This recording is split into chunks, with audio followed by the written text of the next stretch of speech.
Good morning વિદ્યાર્થી મિત્રો. Chapter number 9 આજથી શરૂ કરી રહ્યા છે આપણે વિદેશ વેપાર. ડેટ છે 19/8/2020. Standard 12 Gujarati medium, subject economics. આગળનું લેક્ચરમાં આપણે ચેપ્ટર નંબર 8 કૃષિ ક્ષેત્ર જોઈ ગયા. તેની અંદર આપણા દેશની અંદર કેટલી ખેત ઉત્પાદકતા છે, કેમ નીચી ખેત ઉત્પાદકતાના કારણો કયા છે, ખેત ઉત્પાદકતા વધારવાના કારણો છે, તે બધું જોઈ ગયા. હવે આજે આપણે જોવાનું છે કે આપણા દેશમાં વિદેશ વેપાર કેટલો છે. વિદેશ વેપાર જનરલી આપણે કોને કહીશું તો કે આપણે જે વસ્તુઓ વાપરીએ છીએ, વસ્તુઓ જેવી કે કાર, ટીવી, મોબાઈલ, પછી બીજું શું છે ફ્રીજ, બરાબર. આ બધી આપણે જે વસ્તુ વાપરીએ છીએ એ બધી જ વસ્તુ કઈ ભારત દેશમાં તેનું ઉત્પાદન થયું હોતું નથી, બરાબર. આ જે બધી વસ્તુઓ છે કાર, ટીવી, મોબાઈલ વગેરે બધી વસ્તુનું ભારત દેશમાં ઉત્પાદન થયું હોતું નથી. તો ક્યાં ઉત્પાદન થયું હોય છે તો કે અમુક ગાડીઓ અથવા તો મોટર કાર અમેરિકામાં, જર્મની, જાપાન, રશિયા, તેવી જ રીતે ટીવી કોરિયા, બરાબર. એમ ઘણી બધી જગ્યા પર ઉત્પાદન થતું હોય છે. મોબાઈલ ફોનના પણ એવું નથી કે ભારતમાં જ ઉત્પાદન થતું હોય. અમેરિકા, જર્મની, જાપાન, રશિયા બહારના કોઈ પણ દેશમાં ઉત્પાદન થતું હોય છે. કાર, ટીવી, મોબાઈલ, ફ્રીજ, કેટલી બધી ઇલેક્ટ્રોનિક સાધન એવી છે જે આપણા દેશમાં ઉત્પાદન નથી થતું તો પણ આપણે વાપરીએ છીએ બિકોઝ ઓફ વિદેશ વેપાર. કારણ કે આપણા દેશમાં જે વસ્તુની અછત હોય એને ક્યાંથી મંગાવવામાં આવે છે? વિદેશથી મંગાવવામાં આવે છે. તેના કારણે આપણી જરૂરિયાત પૂરી થઈ શકે છે. અને જે બહારના દેશમાંથી આપણા દેશમાં મંગાવવામાં આવે તો તેને વિદેશ વેપાર કહેવામાં આવે છે. આગળ તમે 11માં તમે જોઈ ગયા હતા આંતરરાષ્ટ્રીય વેપાર, આંતરિક વેપાર, વિદેશ વેપાર, બરાબર. તો આજે આપણે ફરીથી અહીંયા આગળ જોવાનું છે, પણ આ જે ચેપ્ટર છે તેની અંદર કેટલું છે તે રીતે જોવાનું છે, બરાબર. તો અહીંયા જોઈએ કે આપણે જે વસ્તુઓ મંગાવીએ છીએ તે બધી વસ્તુનું ઉત્પાદન આપણા દેશમાં થતું હોતું નથી. આપણે બહારથી પણ વસ્તુઓ મંગાવતા હોઈએ છીએ. તો પહેલાં આપણે જોઈએ કે વિદેશ વેપાર એટલે શું તો કે દેશની હદની બહારથી વસ્તુઓ, સેવાઓ, ટેકનોલોજી વગેરે જેની આપ-લે થાય તો તેને વિદેશ વેપાર કહેવામાં આવે છે. હદ અથવા સરહદ, ધારો કે દેશ ભારતમાં કોઈ રાજ્ય, કોઈ શહેર, કોઈ ગામડામાં જે વેપાર થતો હોય તેને આંતરિક વેપાર કહેવામાં આવે છે, બરાબર. અને દેશની સરહદની બહાર એટલે કે બીજા દેશમાં એક દેશ બીજા દેશ સાથે કોઈ વસ્તુઓ, સેવાઓ, ટેકનોલોજીની આપ-લે કરે છે તો તેને વિદેશ વેપાર કહેવામાં આવે છે. વિદેશ વેપાર એટલે જોઈ લીધું આપણે. હવે આપણે જોઈએ પહેલાં કે વેપાર એટલે શું તો કે વેપાર એટલે એવી પ્રવૃત્તિઓ કે જેમાં વસ્તુઓ, સેવાઓ, મૂડી, ટેકનોલોજી, જાણકારી, બૌદ્ધિક સંપદાનો વિનિમય. વેપાર એટલે કે બીજા દેશમાં વેપાર એમ જનરલી જોવા જઈએ તો વેપાર એટલે કે વસ્તુ, સેવા, મૂડી, ટેકનોલોજી, જાણકારી, બૌદ્ધિક સંપદાનો જે આપણે વિનિમય કરીએ છીએ તેને વેપાર કહેવામાં આવે છે. તો વિદેશ વેપાર કોને કહીશું તો કે વિદેશ વેપાર એટલે કે બહારના દેશમાંથી આપણે વસ્તુઓ મંગાવીએ, સેવાઓ મંગાવીએ, મૂડી મંગાવીએ, ટેકનોલોજી મંગાવીએ, જાણકારીઓ, બરાબર. અમુક વસ્તુ આપણા દેશમાં જેની જાણકારી ના હોય એ બહારથી મંગાવીએ, બરાબર. બૌદ્ધિક સંપદા એટલે કે ઇન્ટેલિજન્ટ જે અહીંના લોકો વિચારી ના શકે પણ બહારના લોકોએ કોઈ સારી વસ્તુનું આવિષ્કાર કર્યો છે, બરાબર. તો એ લોકોની જે બૌદ્ધિક સંપદા હોય તેનો પણ વિનિમય કરવામાં આવે છે તો તેને વિદેશ વેપાર કહેવામાં આવે છે. આંતરિક વેપાર એટલે શું તો કે દેશની સરહદની અંદર થતો વેપાર એટલે કે આંતરિક વેપાર. આંતરરાષ્ટ્રીય વેપાર એટલે કે દેશની સરહદની બહાર થતો વેપાર. દેશની સરહદની બહાર થતી વેપાર પ્રવૃત્તિને વિદેશ વેપાર અથવા તો આંતરરાષ્ટ્રીય વેપાર કહેવામાં આવે છે, બરાબર.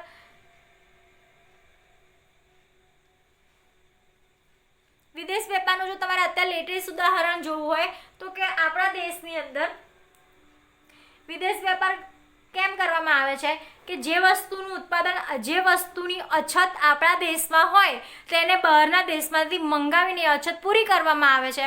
અને જે વસ્તુનું આપણા દેશની અંદર ઉત્પાદન વધુ થતું હોય, બરાબર, એ બહારના દેશમાં જ્યાં અછત હોય ત્યાં મોકલાવીને, નિકાસ કરાવીને શું થાય છે ત્યાંની જરૂરિયાત પૂરી કરવામાં આવે છે તો તેને વિદેશ વેપાર કહેવામાં આવે છે. હવે વિદેશ વેપારના આપણે આજે શું જોઈશું? વિદેશ વેપાર માટેના કારણો કે વિદેશ વેપાર કેમ કરવો પડે છે એના કારણો જોઈશું. તો પહેલું કારણ છે દેશમાં ઉપલબ્ધ સાધનોનો તફાવત. પહેલું આપણે જોઈએ કે બધા દેશોની પાસે દરેક ઉત્પાદનના સાધનો મોજૂદ હશે નહીં. બધા દેશ પાસે અલગ અલગ ઉત્પાદનના સાધનો હશે. કોઈ દેશની આબોહવા અલગ હશે, બરાબર, અથવા તો કોઈ દેશની અંદર ઉત્પાદનના સાધનો, કોઈક ઉત્પાદનના સાધન વધારે હશે, કોઈ ઉત્પાદનનું સાધનોનું પ્રમાણ કેવું હશે, ઓછું હશે. જેમ કે ભારતની અંદર આપણા દેશની જમીન કેવી છે, ફળદ્રુપ છે. આપણા દેશમાં અનાજનું ઉત્પાદન કેવું થાય છે, વધારે થાય છે. આપણા દેશમાં ફળફળાદીનું ઉત્પાદન કેવું થાય છે, વધારે થાય છે. તે દરેક દેશમાં એ થઈ શક્ય નથી. જેમ કે દુબઈ, જે રણ જેવા રણ રેતાળ દેશ છે, બરાબર, એ દેશની અંદર શાકભાજી છે, ફળ છે, અનાજ છે, એવી વસ્તુનું ઉત્પાદન કેવું થાય છે, ઓછું થાય છે. એટલે કે ઉત્પાદનના સાધનોનો તફાવત બધા દેશો પાસે પ્રમાણ પણ અલગ અલગ હોય છે.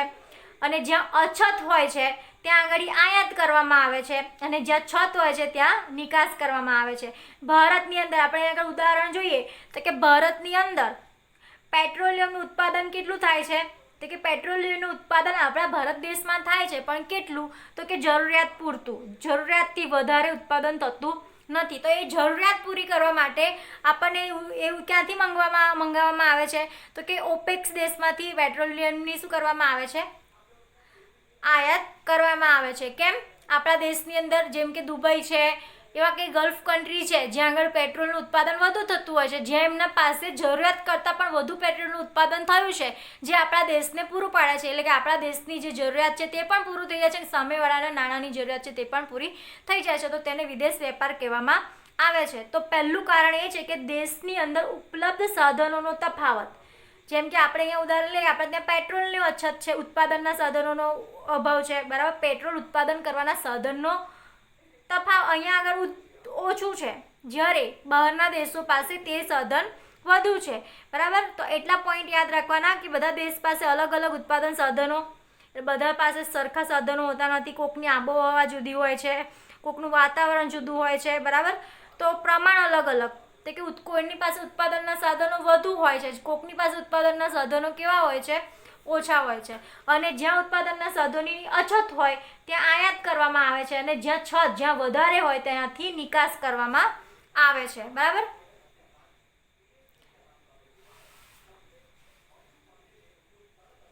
અહીંયા જોઈએ એક એનો પોઈન્ટ રહ્યો, ઓપેક દેશોમાં પેટ્રોલિયમની નિકાસ કરે છે. ઓપેક દેશો એટલે કે જે બહારના દુબઈ બાજુના જે ગલ્ફ કન્ટ્રી છે, જ્યાં આગળ પેટ્રોલનું ઉત્પાદન વધુ થાય છે, જ્યાં પેટ્રોલના કૂવા છે, ત્યાંથી બીજા દેશોની અંદર પેટ્રોલની નિકાસ કરવામાં આવે છે, બરાબર.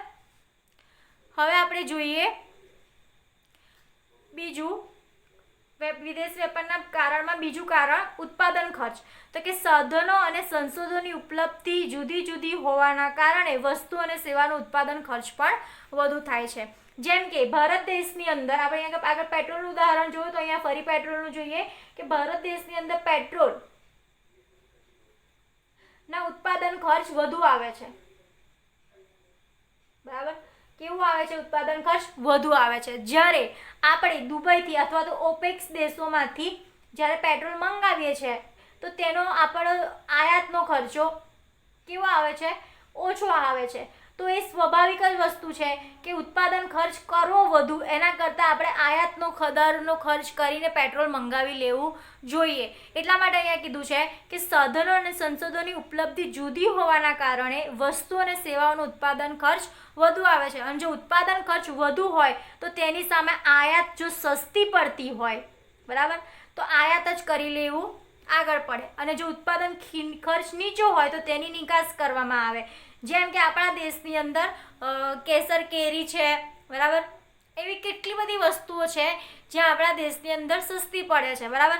તો જે બહારના દેશો છે, અમેરિકા, લંડન, એ જ્યાંના જે દેશો છે તે આપણા દેશમાંથી ધારો કે કેરીની નિકાસ કરાવશે. કેમ એવું કરાવશે? કેમ કે આપણા દેશની અંદર સારી કેરીનું ઉત્પાદન થાય છે, અલગ અલગ કેરીની બહારના દેશોમાં તેનું વેપાર કરવામાં આવે છે, તો આપણા દેશમાંથી ત્યાં નિકાસ કરવામાં આવે. તો 3 પોઈન્ટ યાદ રાખવાના કે આપણા દેશ સાધનો અને સંસાધનોની ઉપલબ્ધિ જુદી હોવાના કારણે વસ્તુ અને સેવાઓનું ઉત્પાદન ખર્ચ વધુ થાય છે, જેના કારણે ઉત્પાદન ખર્ચ ઊંચો હોય તો તેની સામે આયાત કેવી થઈ જાય છે, સસ્તી થઈ જાય છે. તો આયાત કરી લેવું આગળ પડે, બરાબર. એટલા માટે વિદેશ વેપાર કરવામાં આવે છે.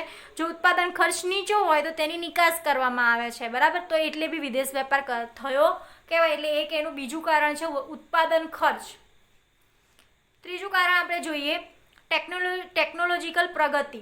બધા દેશોમાં સરખા પ્રમાણમાં ટેકનોલોજીકલ પ્રગતિ થઈ હોતી નથી. જેમ કે આપણે આજથી 10-15 વર્ષ પહેલાં જ આપણા દેશમાં કોમ્પ્યુટરનો એટલો બહોળા પ્રમાણમાં વિકાસ થયો, જ્યારે ઘણા વર્ષોથી તમે જોતા હશો તો અમેરિકા, લંડન એવા કેટલા બધા કન્ટ્રીઝ છે, વિકસિત કન્ટ્રી, જ્યાં આગળ પહેલેથી કોમ્પ્યુટરનો વિકાસ થઈ ગયેલો છે. હવે આપણા દેશની અંદર 4G એ થયું છે. શું થયું છે?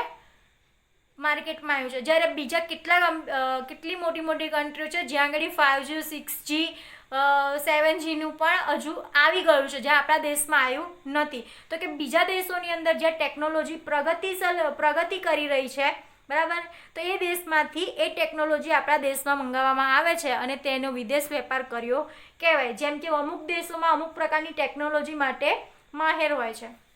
એના માટે આપણા પાસે ઉદાહરણ છે કે અમેરિકા આઈફોન બનાવવા માટે પ્રખ્યાત છે, બરાબર. હવે અમેરિકાના અમુક પાર્ટ્સ, રિપેરિંગના પાર્ટ્સ ક્યાં બનતા હતા? ચીનમાં બનતા હતા. તો હવે જે અત્યારના સમયમાં ચીન અને અમેરિકા વચ્ચે જે ટ્રેડ વોર ચાલુ થયો છે કે એકબીજાનો જે આયાત નાખવામાં આવી છે, નિકાસની જે દર હોય છે તે કેવું નાખવામાં આવ્યો છે? બહોળા પ્રમાણમાં નાખવામાં આવ્યો છે. તો હવે શું કરવામાં આવ્યું છે કે જે આઈફોનની કંપની છે તે હવે ઇન્ડિયા તરફ વળી છે અને ઇન્ડિયામાં બેંગ્લોરની અંદર હવે આઈફોનની કંપની સ્થાપવામાં આવશે. તો હવે ઇન્ડિયાની અંદર પણ શું બનશે? આઈફોન બનશે. તો એનું કારણ શું થયું? તો કે બીજા દેશમાંથી આપણા દેશની અંદર ટેકનોલોજીનું શું કરવામાં આવ્યું? આયાત કરવામાં આવી. બીજા દેશની ટેકનોલોજી આપણા દેશમાં આવી, એના કારણે વિદેશ વેપારમાં શું થશે? વધારો થશે. એટલે કે ટેકનોલોજીની પ્રગતિ એ પણ એક વિદેશ વેપારનું કારણ છે. અમુક દેશોમાં બીજા પ્રકારની ટેકનોલોજીમાં આવડત, એટલે કે આપણા દેશમાં જેટલી ટેકનોલોજીમાં આવડત હોતી નથી એટલી ટેકનોલોજીની આવડત બીજા દેશો પાસે હોતી હોય છે. તો ત્યાંના જે લોકોમાં જે આવડત છે તે આપણા દેશમાં મંગાવવામાં આવે અને તેના દ્વારા વેપાર કરવામાં આવે. તો તે એક વિદેશ વેપારનું કારણ ટેકનોલોજીકલ પ્રગતિ પણ છે. આથી દેશો વચ્ચે વસ્તુ અને સેવાઓનો વેપાર થાય છે. એવું જરૂરી નથી કે વસ્તુનો જ વેપાર થાય, સેવાનો પણ વેપાર થાય. જેમ કે આપણે દેશની અંદર ટેકનોલોજી આપવામાં આવે તો એક જાતની સેવા જ થઈ, એ વસ્તુ ના કહેવાય, પણ શું કહેવાય? સેવા આપી કહેવાય. તેવી જ રીતે નવા કોઈક વૈજ્ઞાનિક રિસર્ચ કરી હોય તો બીજા દેશમાંથી આપણા દેશમાં મંગાવવામાં આવે તો તેને શું કહેવામાં આવે છે? ટેકનોલોજીકલ પ્રગતિ અથવા તો વિદેશી વેપાર કહેવામાં આવે છે. જેમ કે આપણા માટે અત્યારે લેટેસ્ટ ઉદાહરણ છે કે કોરોના ચાલી રહ્યો છે, બરાબર. તો કોરોનાની વેક્સિન કોણે શોધી છે એવું દાવો કરવામાં આવ્યો છે. એવું હજુ કન્ફર્મ નથી કે આવી જ ગઈ કે તેનું એકદમ પ્રોપર લોકો પર પરીક્ષણ થઈ ચૂક્યું છે, પણ હવે ન્યૂઝમાં ચાલી રહ્યું છે કે રશિયાએ કોરોનાની વેક્સિન બનાવી દીધી છે, બરાબર. તો ઇન કેસ જો આ વેક્સિન સફળ થઈ ગઈ, બરાબર, અને એ વેક્સિનનો ફોર્મ્યુલા સાચો છે અને સફળ થઈ ગયો અને બધા ઉપર તેની અસર કરે છે, તો પછી શું થશે? રશિયા બીજા દેશો સાથે તેનો વિદેશ વેપાર કરશે કે રશિયામાં આ વસ્તુનું ઉત્પાદન થયું, બરાબર. એટલે એની ટેકનોલોજીના કારણે તેની પાસે તે ઉત્પાદન કરવાના સાધનો પણ છે, બરાબર. તો તે બીજી દેશ સાથે શું કરશે? ટેકનોલોજીનું વેપાર કરશે. એમને જે દ્વારા વેક્સિન બનાવી છે એ ટેકનોલોજી આપણા સુધી શેર કરશે અને પછી એનું અહીંયા આપણા દેશમાં તેનું ઉત્પાદન થશે. તો પણ એક જાતનો તે વિદેશ વેપાર કહેવામાં આવશે. ચોથું જોઈએ કારણ આપણે શ્રમ વિભાજન અને વિશિષ્ટીકરણ. દરેક દેશનું શ્રમ નિયોજકની કાર્યક્ષમતા, ઉત્પાદકતા કેવી હોય છે? અલગ અલગ હોય છે. આપણા દેશની અંદર શ્રમ કરનારા શ્રમિકો, બરાબર, એ લોકોની જો પગાર ગણો, બરાબર, વેતન ગણો કે સેલરી ગણો કે એમની ફી ગણો, બરાબર, એ કેવી છે? ઓછી છે. જ્યારે અમુક વિકસિત દેશોમાં તેની જે શ્રમિકોનો પગાર, વેતન, ફી એ બધું કેવું છે? ઊંચું છે. અમેરિકા જાઓ, લંડન જાઓ, ત્યાં કલાક દીઠના પૈસા આપવામાં આવે છે, બરાબર. કોઈ 2 કલાક કામ કરે તો તેને 10 પાઉન્ડ, 50 પાઉન્ડ એ રીતે લોકોને સેલરી આપવામાં આવે છે. જ્યારે આપણા ત્યાં તો 1 કલાક માટે કોઈ કામ પણ ના આપે, આપણા દેશની અંદર લોકો આખો મહિનો કામ કરે છે ત્યારે તેને 3,000 રૂપિયા સેલરી આપવામાં આવે છે, બરાબર. એટલે કે પહેલાં આપણું અહીંયા એ જોવા મળે છે કે દરેક દેશમાં શ્રમ નિયોજકની ક્ષમતા, નિયોજક કોને કહેવાશે કે જે મૂડી રોકનાર હોય તેને નિયોજક કહેવાય. તો કે નિયોજકની કાર્યક્ષમતા એટલે કે કોઈ નવી ટેકનોલોજીના વિકાસ માટે જે મૂડી રોકાણ જોઈએ તે કાર્યક્ષમતા હોય ના હોય, બરાબર. એટલે ઉત્પાદકતા અલગ અલગ. શ્રમ જે વસ્તુઓ સેવાનું ઉત્પાદન કરવા માટે વધુ આવડત ધરાવે છે તેનું ઉત્પાદન નિકાસ કરે છે. વિશિષ્ટતા પ્રાપ્ત કરવા માટે યંત્રો ટેકનોલોજી જ્ઞાનની આયાત કરે છે. ધારો કે કોઈ દેશ છે તેનું કોઈમાં વિશિષ્ટીકરણ હોય, કોઈ વસ્તુ બનાવવામાં વિશિષ્ટીકરણ હોય, બરાબર. જેમ કે અમેરિકા આઈફોન બનાવવા માટે શું છે એનું એક વિશિષ્ટ તેનું લક્ષણ છે. એવું જરૂર નથી કે ફોન, કોઈ પણ વસ્તુ બનાવવા માટે કોઈ દેશ પોતાની એક વિશિષ્ટ આવડત ધરાવતો હોય છે અને એ આવડત જે એ ટેકનોલોજી છે, પોતાનું જ્ઞાન છે, પોતાના યંત્રો છે તે આપણા દેશમાં આયાત કરે અને તેના દ્વારા આપણા દેશમાં ઉત્પાદન થતું હોય તો તેને વિદેશ વેપાર કહેવામાં આવે છે. એક વિદેશ વેપારના કારણોમાં શ્રમ વિભાજન અને વિશિષ્ટીકરણનું પણ થયું. જેમ કે શ્રમનું કેવી રીતે કહીશું આપણે તો કે બહારના દેશોની અંદર જે શ્રમ કરનારા શ્રમિકો એટલે કે જ્યાં ત્યાં કર્મચારી ગણો કે કોઈ પણ ગણો, એ લોકો શું કરશે તો કે એ લોકોને કામ કરવા માટે વેતન ચૂકવવા માટે પૈસા કેવા આપવા પડે છે, વધુ આપવા પડે છે.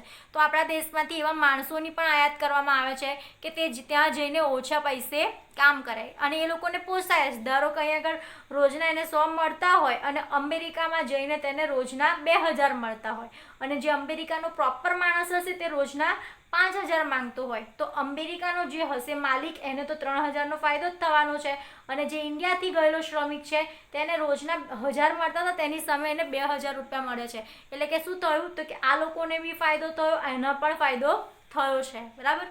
તો આ રીતે માણસની પણ આયાત કરવામાં આવે છે તો તેને આપણે શું કહેવાય શ્રમ વિભાજન અને વિશિષ્ટીકરણ કહેવામાં આવે છે. તો વિદેશ વેપાર માટેના 4 કારણો છે. એક દેશમાં ઉપલબ્ધતા, સાધનો તફાવત, ઉત્પાદન ખર્ચ, ટેકનોલોજીકલ પ્રગતિ અને શ્રમ અને વિશિષ્ટીકરણ, બરાબર. હવે આપણે નેક્સ્ટ લેક્ચરમાં આગળનો ટોપિક જોઈશું. લેક્ચરમાં સમજ પડી હોય, ના પડી હોય તો તમે મને કોલ મેસેજ કરી શકો છો. લેક્ચર પસંદ આવ્યો તો લાઈક કરો, કમેન્ટ કરો ને શેર કરો. Thank you.